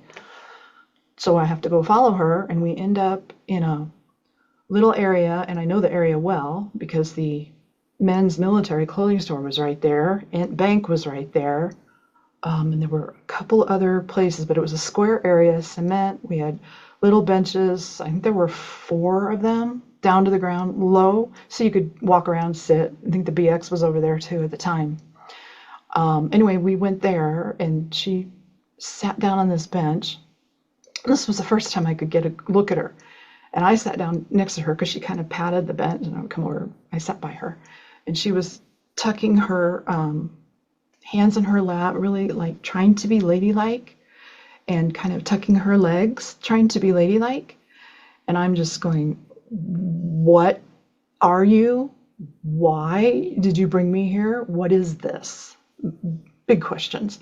And I'm looking at her going, okay, she's got big blue sapphire eyes, spaced further apart on a child's head than it should be normal. She had a little bit of a pointed chin, not super pointed. She was definitely not all human. She had bony looking, skinny looking legs. She had normal feet. She had tiny ears. She had no eyebrows, and I believe no eyelashes. She had a small mouth, but she did have a mouth. I mean, lips. They were thin. No eyebrows, no eyelashes. You're not going to really pass for a human without those things. No hair. She had like a little sparse, teeny, tiny tufts of dark brown hair coming out. So it was like not grown in. So that's why I guess her age was probably 6, but who knows? With hybrids, who knows? So basically, I'm asking her, what are you? Who are you? What do you want? I'm freaking out. And she's like, all I hear is, remember your dreams. Remember your dreams. You have to remember your dreams. And that was it. It was over. Yeah, I see. Yeah. I've had a dream recently. I haven't really spoken about that a lot, but yeah, I was shown a hybrid woman, and she was naked, and so the whole dream starts off from her showing me her feet, and I'm going up her body, and she's on the side. Her bosom's she's like protecting or hiding her bosom, and what I hear in my head is her saying, "Look, I've got a human body too." And then she turns around, and what I see is this woman, long black hair. I don't remember seeing the nose or mouth, but all I see is very two small black eyes on the extremity of both sides of the face. Not like a wraparound or on like a fish on either side, but at the farthest reaches of the face. And when I saw that, I was like, I gasped. I wasn't really afraid, but I wasn't really expecting that. So I came out of it, and I felt bad because, like, I don't know, that was like my first hybrid ever. Um, and but yeah, It's shocking. it is, And yeah. yours had black eyes. Mine had big blue eyes. But mine was a little girl. And and then I saw her 2 more times on the ship. In fact, that was the first time, which was odd. The second time, when, and maybe this is a different hybrid. Maybe I'm being shown 3 different hybrids or 4 different hybrids, or maybe I'm being shown the same hybrid at different ages. But so the second time I saw her, she was a little, really little, and with a taller progenitor gray, I will say, taller gray female. When I was sitting up on a table with the little Zeta Grey guy who just put me there, helped me there, and I was supposed to see this. And she actually, I think she tried to smile at me, and it came out as a grimace. But it was, I could feel that it was the same girl or being. It didn't seem like this was a different being than from the one that took me over on Peterson to tell me, remember your dreams. So, yeah. Hey, you sent me a video recently about a weird tone that you had the chance to record outside. Could you get into that? Sure. So it was, I believe, the first week of August, and I was just upstairs, in the shower, and I hear this strange noise, and I'm turn off the shower, and it's like, in Close Encounters where it goes, do, do, do, do, do. It wasn't like that. It was do, do, do, do, and then really high, like F sharp. So it starts low, really bassy, and then it goes in increments up. So there's 5 tones. I think it's 5 tones.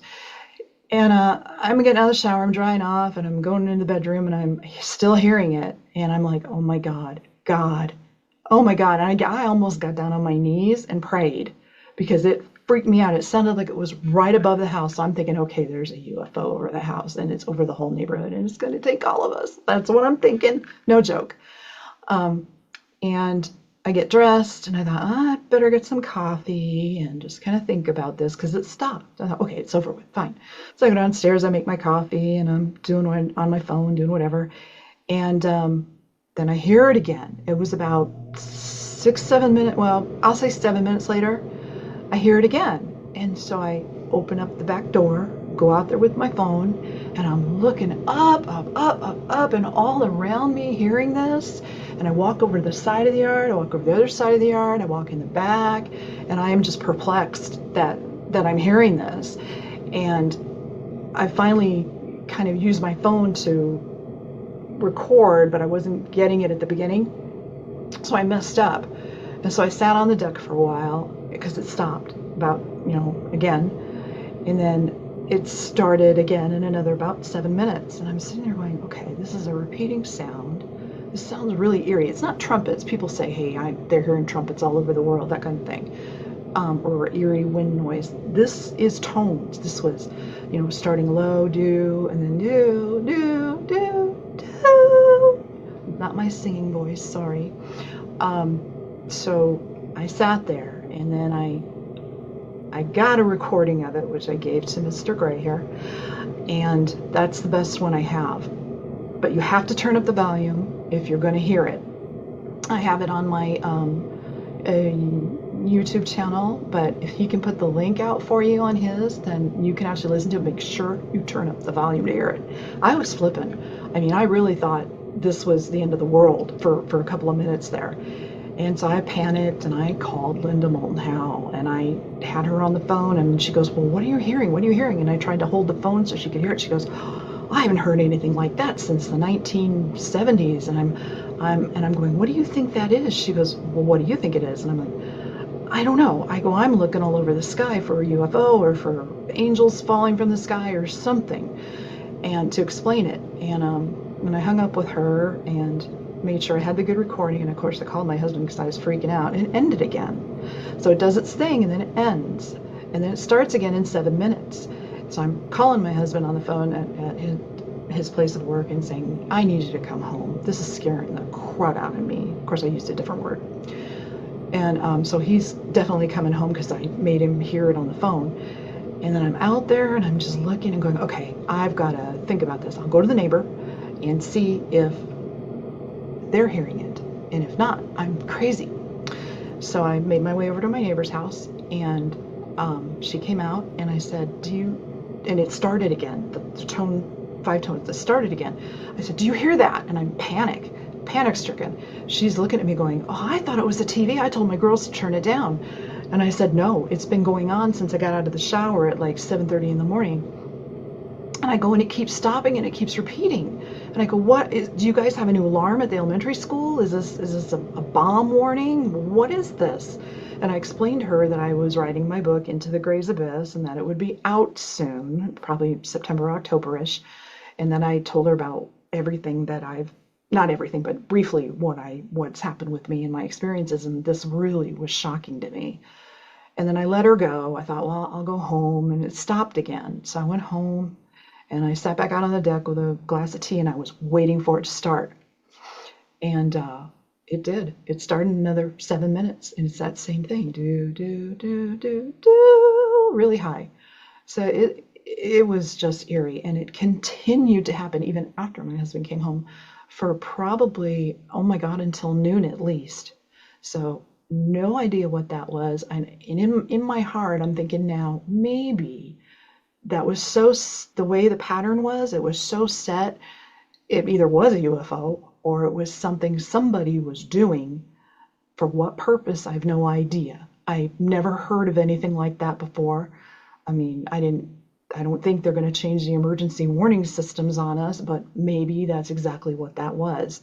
And they were sampling it right here in our area of Colorado. Here it is again. What the hell is that? Now it's coming from a different direction.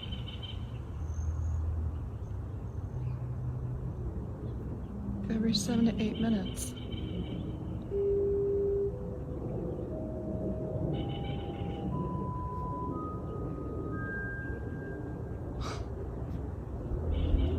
Okay, I know you heard that.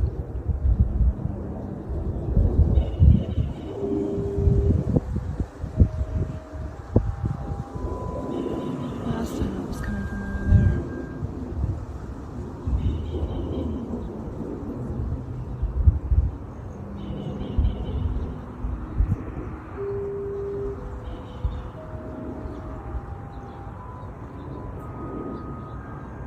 Creepy.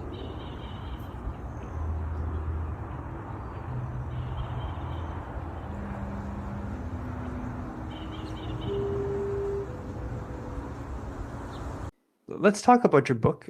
Sure. Now, what was the whole reason of getting your story out? Was it like for a healing, or did you want it to educate people? So when all this stuff started continuing to happen here in Colorado, I felt like, oh my God, this is never going to end. I am in this and I'm in this deep and I don't know what to do. The very first person I reached out to, besides my husband, was Linda Moulton Howe. I actually watched her on a show. It was about the Rendlesham Forest and about, oh shoot, I can't remember his name. Oh, the one who took the notes. I can't think of his name right now. I'm drawing a blank. Anyway, I saw that and I was like, she had her number on there or something. I'm like, well, I got to call her. I got to tell her what's going on. This is crazy. I've got to talk to somebody or I'm going to just be carted away with the men in white coats.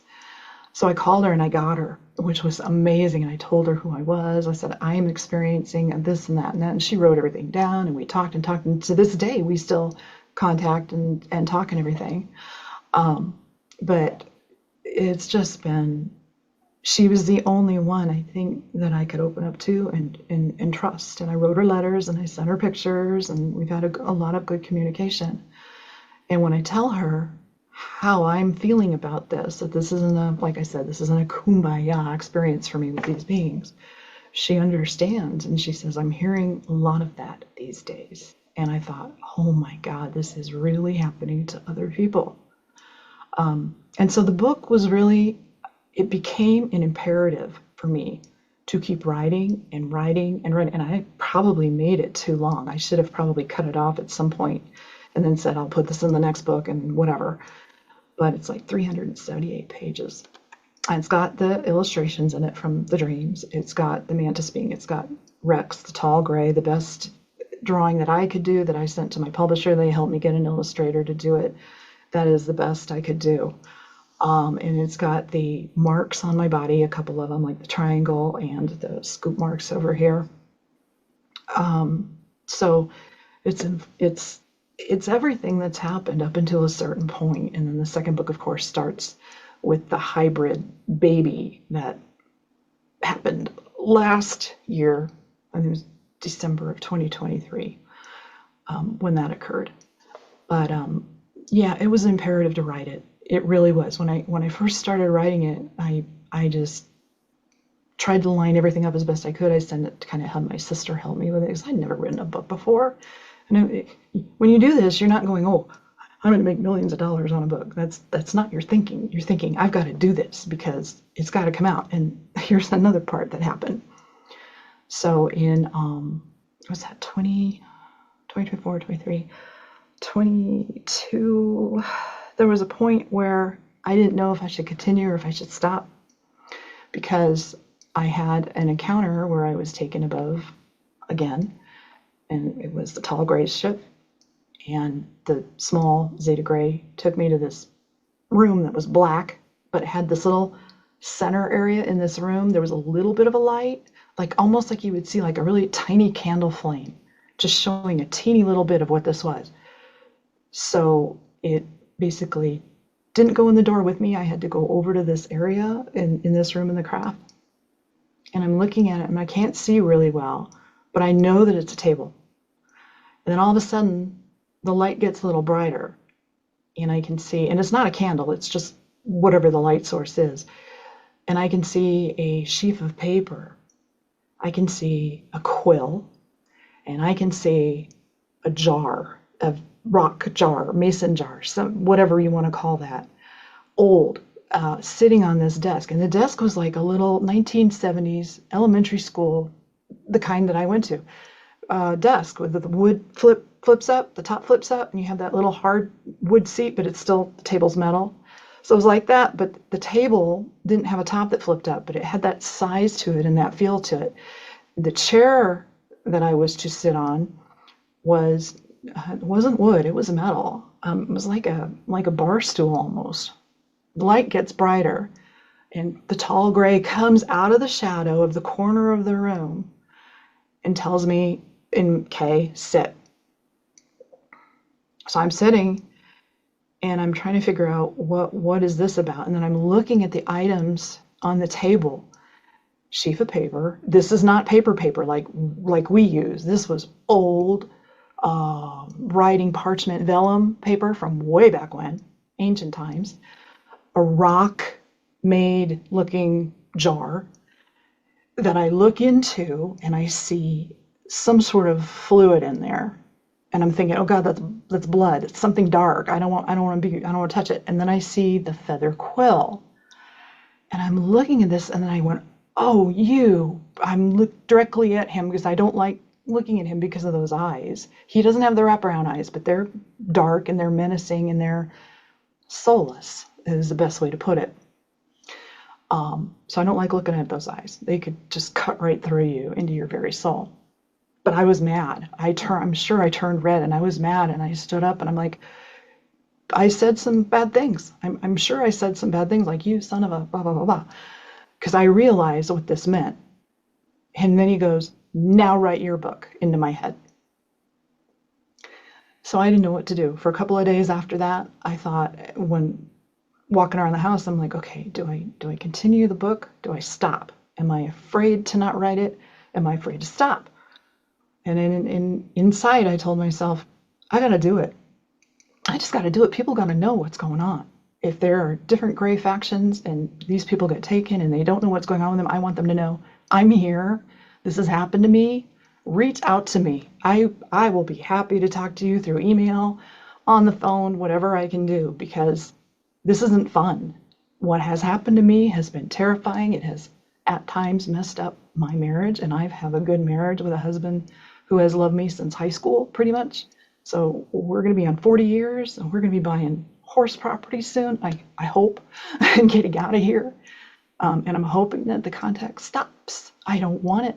I never wanted it. This is something that nobody should want. When you see a UFO in the sky, don't think this is a great thing, because you don't know what you're going to get.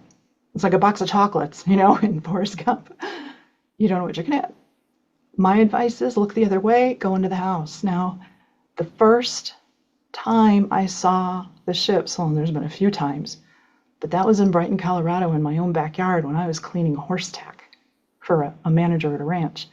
Just having a lovely August day in 2016 in the back, reaching for a glass of iced tea because I was hot and sweaty. Did not have my phone with me because you don't put phones next to oily, sweaty, washed, soapy water horse tack. And the water is dirty. Your hands are filthy. My phone was in the house charging. And I'm just minding my own business. I try to reach for my tea. I stretch my back to look up. And there's 2 silver orbs up there. And that's in the book. When you read it, you'll understand. And yeah, it's shocking. It's awe-inspiring when you first see it. But then when that feeling goes away, it's replaced with terror.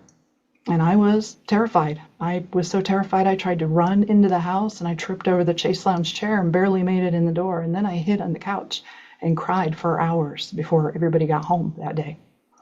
Called the EFFA. I called everywhere. I called the Denver News and said, hey, has anybody reported a UFO in the area over Denver? Has anybody seen anything?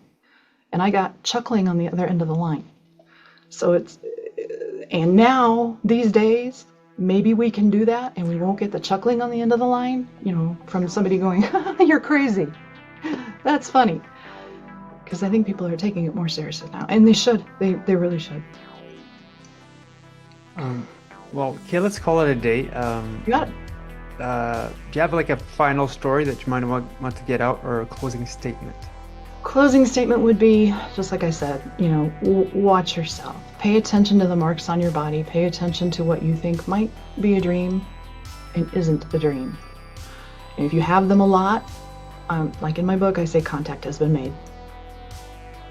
Okay, thanks for coming on. I understand it could be quite traumatic to relive these experiences, but today was highly educational, and I appreciate very much for you taking the time to come on and share with us your amazing story. My pleasure. Thank you for having me. And promoting my book. Indeed. And to those watching, hope you enjoyed today's story. I'm your host, Mr. Great. More interviews coming up, and I will see you guys next time. So take care, everyone. Hello, everyone. This is Mr. Great, and thanks for watching today's episode. If you are an abductee, contactee, or experiencer, and you believe that your story could help others, please feel free to contact me through my YouTube channel email. When it comes to experiencers, the ET phenomena, and the future, remember, truth will out.